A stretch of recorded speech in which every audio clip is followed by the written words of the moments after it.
బాధితులు కొంతమంది తక్కువగా బాధితులు అంతే. మానసికంగా కొంతమందిని దెబ్బతీశారు, ఆర్థికంగా కొంతమంది దెబ్బతీశారు, కొంతమందిని శారీరకంగా.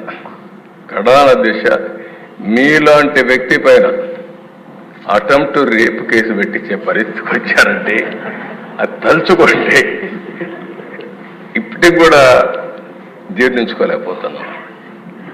కానీ బాధ ఉంది, ఆవేశం ఉంది. ఇంకొకసారి చూస్తే మా మెంబర్స్ కూడా చాలా హిస్టరిక్గా కూడా ఉన్నారు. నాకు అర్థమైంది.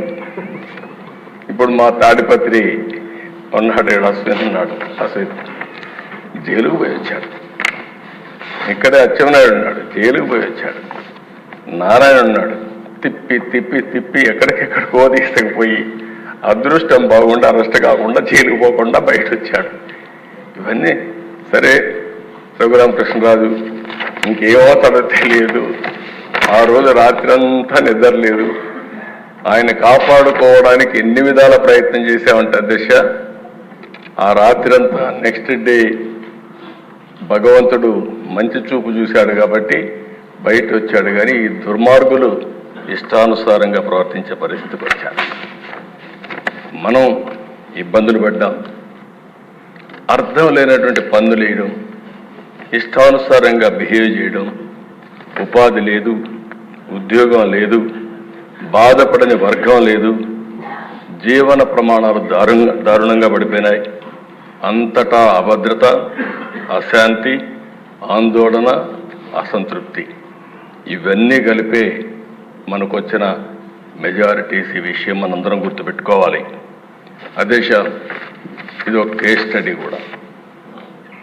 వ్యవస్థల్ని ఏ విధంగా విధ్వంసం చేశారు, ఒక పాలకుడు ఏ విధంగా అహంకారంతో విర్రవీగిపోయాడు, అసమర్థత, అవినీతి, విధ్వంసంతో వ్యవస్థల్ని ఏ విధంగా నాశనం చేశారు, రాష్ట్రం యొక్క బ్రాండ్ ఇమేజ్ ఏ విధంగా దెబ్బతీశారు, మంచి రాష్ట్రాన్ని ఏ విధంగా సర్వనాశనం చేశారు, రాజధాని కళ చంపేశారు. అమరావతి దేవతల రాజధాని. అలాంటి అమరావతి నిన్నటి వరకు ఏమైందో మనం చూసాం.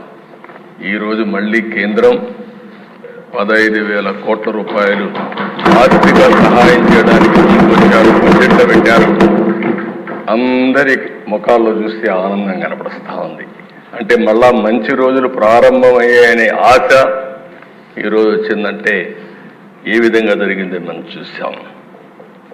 ఈరోజు అమరావతి పూర్తయింటే దిశ 2-3 లక్షల కోట్ల రూపాయలు ప్రజా సంపద మనకు వచ్చి ఉండేది. అప్పులు చేసే అవస్థ తీరేది. అలాంటి రాజధాని పోయింది. జీవనాడి పోలవరం 72% పూర్తయింది. 2020 నాటికి 21 నాటికి పూర్తి అయిపోయింది.